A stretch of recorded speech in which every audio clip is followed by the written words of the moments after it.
오늘 말씀은 에베소서 4장 17절에서 32절까지 말씀인데요. 17절에서 24절까지만 읽도록 하겠습니다. 그러므로 내가 이것을 말하며 주 안에서 증언하노니 이제부터 너희는 이방인이 그 마음에 허망한 것으로 행함같이 행하지 말라. 그들의 총명이 어두워지고 그들 가운데 있는 무지함과 그들의 마음이 굳어짐으로 말미암아 하나님의 생명에서 떠나 있도다. 그들이 감각 없는 자가 되어 자신을 방탕에 방임하여 모든 더러운 것을 욕심으로 행하되 오직 너희는 그리스도를 그같이 배우지 아니하였느니라.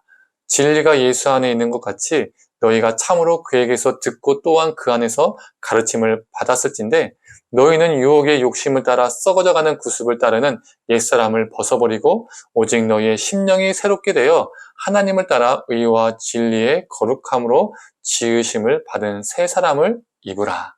아멘. 아침 묵상을 통하여 하나님의 은혜가 있기를 간절히 소망합니다. 바울은 에베소 교회 성도들에게 이방인과 같이 험한 것을 행하지 말라라고 권고합니다. 그렇다면 이방인같이 허망한 상태는 무엇일까요? 18절에서 19절이 말해주고 있죠.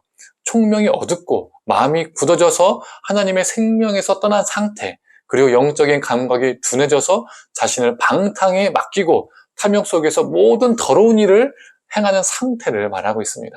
즉, 삶의 모든 목표와 기준이 오직 쾌락을 추구하고 욕구를 채우는 삶이죠. 그러나 성도는 다른 삶을 살아야 한다고 바울은 말하고 있습니다.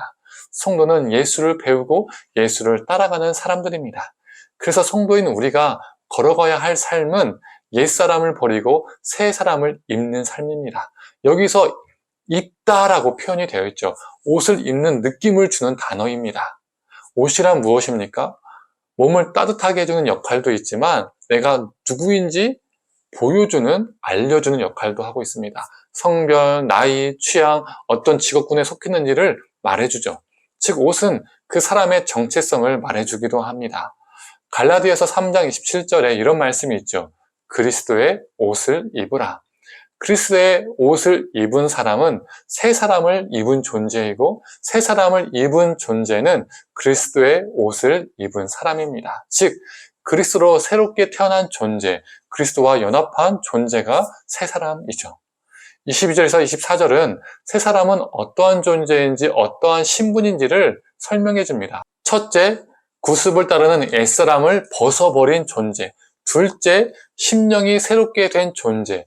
셋째, 하나님을 따라 의와 진리의 거룩함으로 지으심을 받은 존재라고 하고 있습니다. 내가 이전에 가장 중요시했던 것들을 내려놓는 것이죠. 벗어버리는 것이죠. 이전에 내가 절대화 시켰던 것들을 하나님 앞에서 상대화 시켜버리는 겁니다. 온전히 회심이 일어나서 이제 의와 진리의 거룩함으로 살아가는 존재가 새 사람입니다. 이렇게 존재가 바뀌었습니다. 이렇게 신분이 완전히 다른 사람이 되었습니다. 그런데요, 이 새 사람이라는 표현은 단순히 신분만이 바뀐 것을 의미하지 않습니다. 그 새로운 신분에 맞게 새로운 삶을 사는 것까지 의미합니다. 존재가 바뀌면 삶도 당연히 바뀌는 것이 맞는 것이죠. 그래서 25절에서 32절까지는 새 사람이 된 존재는 어떻게 살아가야 하는지를 말해주고 있습니다. 첫째, 거짓을 버리고 참된 것을 말하는 삶을 사는 것입니다.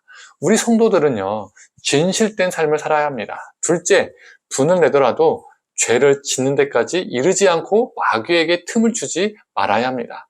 바울은 분노 그 자체를 문제 삼지 않습니다. 우리 삶 가운데는요, 거룩한 분노가 필요하거든요.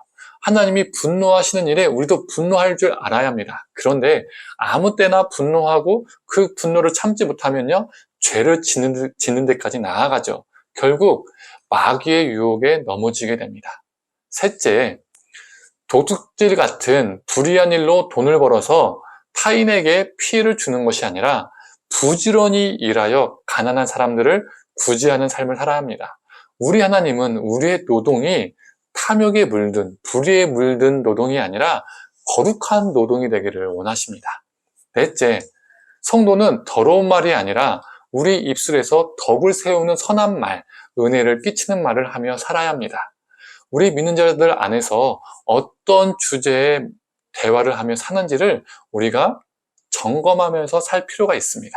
다섯째, 성령을 근심하게 하지 말아야 합니다.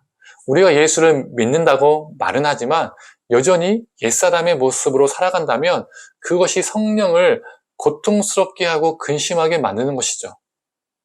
그 삶 자체가 성령님의 인도하심을 거부하는 증거입니다. 마지막으로 바울은 모든 악한 말과 행위를 버리고 서로 친절하게 하며 불쌍히 여기며 서로 용서하기를 하나님이 그리스도 안에서 너희를 용서하신 것과 같이 하라라고 말하고 있습니다.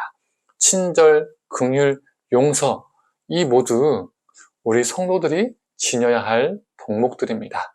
성도님들, 지금까지 살펴본 것처럼 우리는 예수님을 통해서 새 사람을 입은 존재들입니다. 새 신분이 되었죠. 새 옷을 입게 되었습니다. 그러나 예수님을 믿는다고 말은 하지만 여전히 이전의 가치관에서 살고 있다면 새 사람이 아닙니다.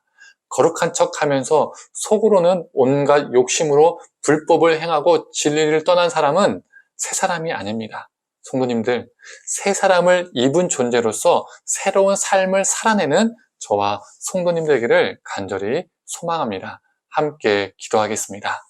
하나님, 예수 그리스도의 은혜로 우리를 새 사람 되게 해주심에 감사합니다. 옛사람을 벗어버리고 새 사람이 되는 귀한 은혜를, 신분의 변화를 우리가 경험하게 되었는데, 하나님, 신분의 변화된 것에 우리가 만족하는 것이 아니라 그것이 진정한 새 사람이 아니라 새 사람이 됨으로써 새로운 삶을 살아가는 것이 새 사람임을 기억하면서 하나님, 그 은혜에 합당한 존재로 살게 하여 주시옵소서. 새 사람의 은혜를 입었던 것처럼 새 사람답게 살아가는 우리의 삶이 되게 하여 주시옵소서. 모든 걸 감사드리며 사랑에 많으신 예수님의 이름으로 기도드립니다. 아멘.